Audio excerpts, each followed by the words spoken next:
What's your Taylor focus? Is knows. it completion and Yeah. history? Okay, Completion one? so your next assignment, Becca, Leah, Yes. your next assignment is to be working on speaking from a keyword outline, okay?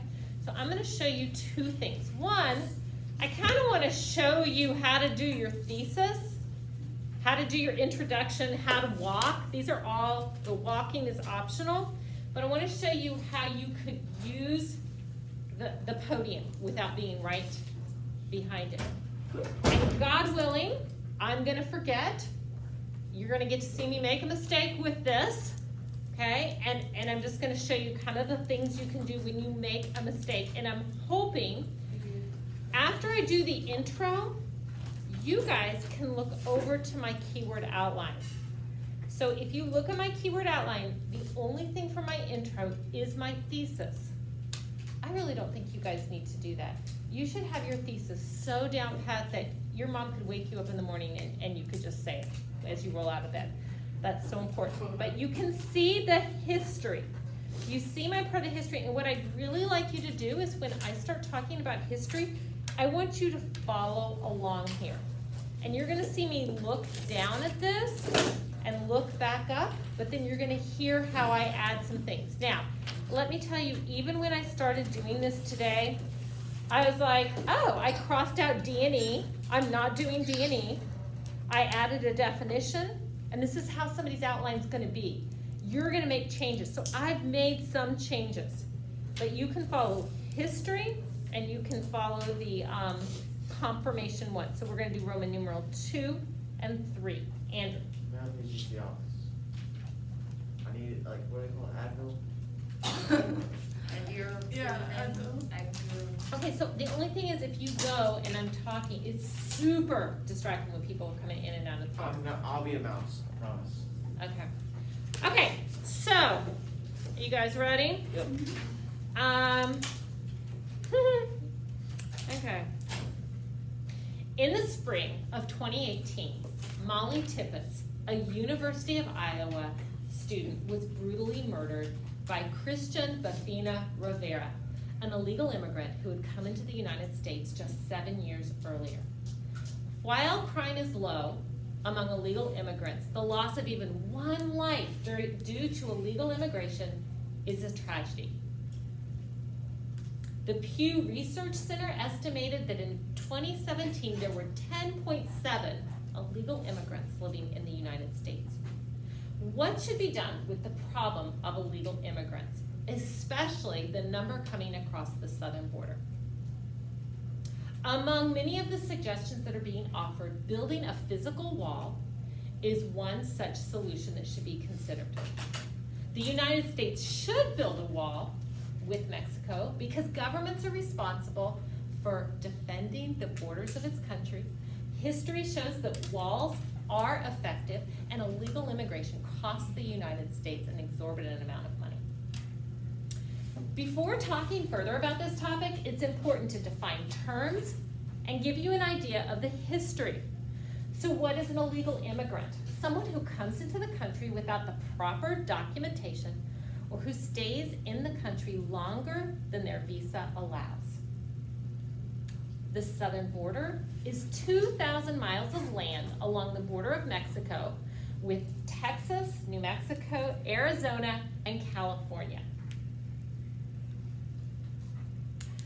The U.S. Border Patrol was created in 1924 to patrol this border and to regulate traffic going in and out of the United States, and that worked effectively for many years. But in the early 1990s, due to poverty and violence in Central America, many people started coming across the border illegally. It is estimated that 600,000 tried to cross illegally in the 1990s. And we know today that number is much larger. Some people believe that illegal immigrants should be welcomed because they're fleeing poverty and violence. Other people believe that they need to be legal and they need to go through the proper legal channels. There are many reasons why a physical wall is a good solution for decreasing the problem of illegal immigration. To begin with, One reason the United States should build a physical wall with Mexico is because governments have the responsibility to protect their country's borders. There's a constitutional basis. Kristen Nielsen was the Secretary of Homeland Defense under President Donald Trump, and she has this to say: border security is the most basic and necessary responsibility of a sovereign nation. And to go back even further than Donald Trump's presidency, when the Constitution was established, Article 2, Section 4 states, "The United States shall guarantee to every state a republican form of government and shall protect each of them against invasion." We know from history that borders are pointless if they're not enforced. Countries in Europe had borders before World War II, but Adolf Hitler and the Nazis easily invaded Czechoslovakia, the Netherlands, and Austria because their borders were not protected. And our own southern border in 1850 was invaded in Mexico when we fought the 2-year Mexican-American War. It's important to protect borders. This is something that Democrats and Republicans both agree on. President Bush in 2006 passed the Secure Fence Act, which gave money to build a barricade along the southern border. And President Barack Obama, during his 2 terms in office, actually sent the National Guard to the border to turn back illegal immigrants, and they used tear gas to disperse some of those crowds. Clearly, government leaders agree that there is a strong need for a physical wall on the Mexican border. There is also a strong historical basis and a strong constitutional basis for the effectiveness of walls. Okay, so that's it. So, That was really good. okay, so I'm sorry that I had to cross out some things, but the one thing I wanted you to see from the intro, you need to say your thesis really slowly. And you need to pause between governments have a responsibility, history proves the effectiveness. And in some classes, and maybe in here, you can go do that. Some people have done this, which I really like. 1, governments have a responsibility.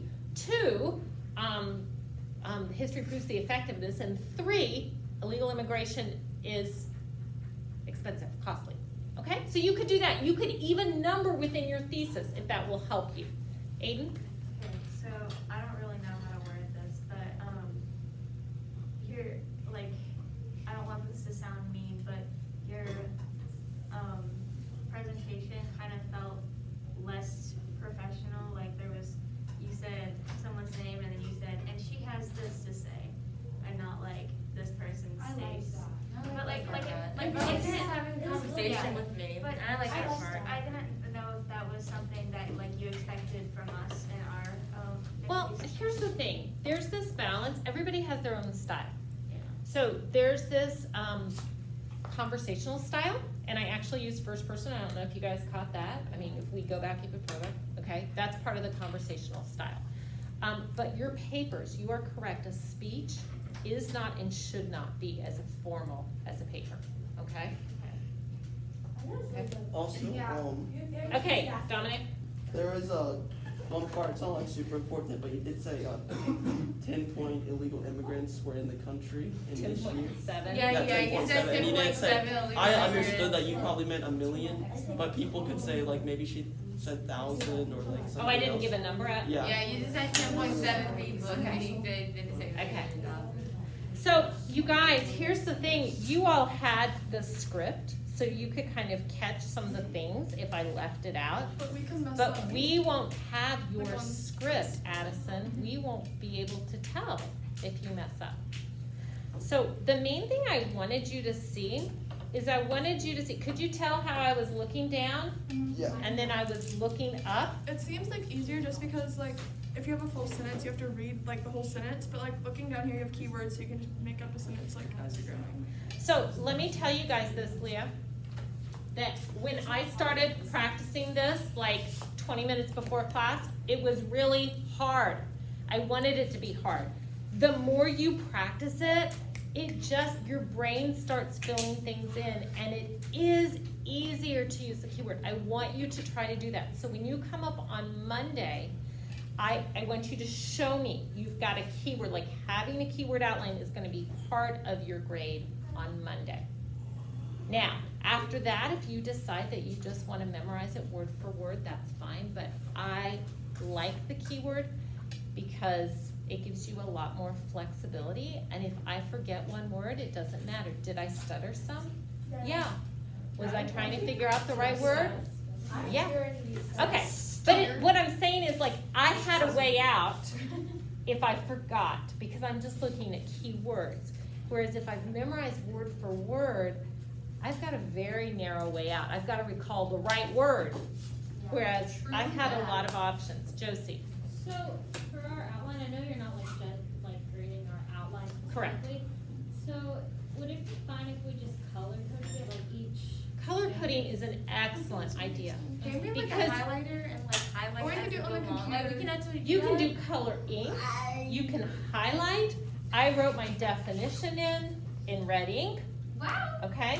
So just, you wanna do anything that will help you follow it.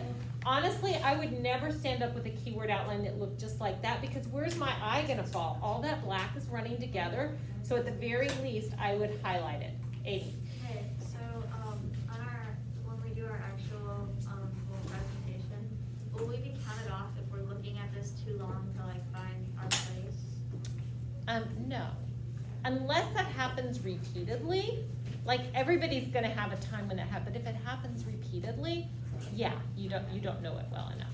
But I like it if you look down, you find your place, but the key thing is look up, and you've got to practice that, because the tendency is we want to look down and read it. So you've gotta train yourself to then look back up. Charlotte? 2 things. What, Monday, what's your Monday again? You're gonna do history, confirmation 1 from a keyword outline. So you're practicing that. We don't have to do confirmations here. What? We don't have to do confirmations here. I would recommend that you get all of your keyword outline done, but what you're presenting in class is just history confirmation. Also, do you have any grade? I do, I've got some up here. Have our whole outline done on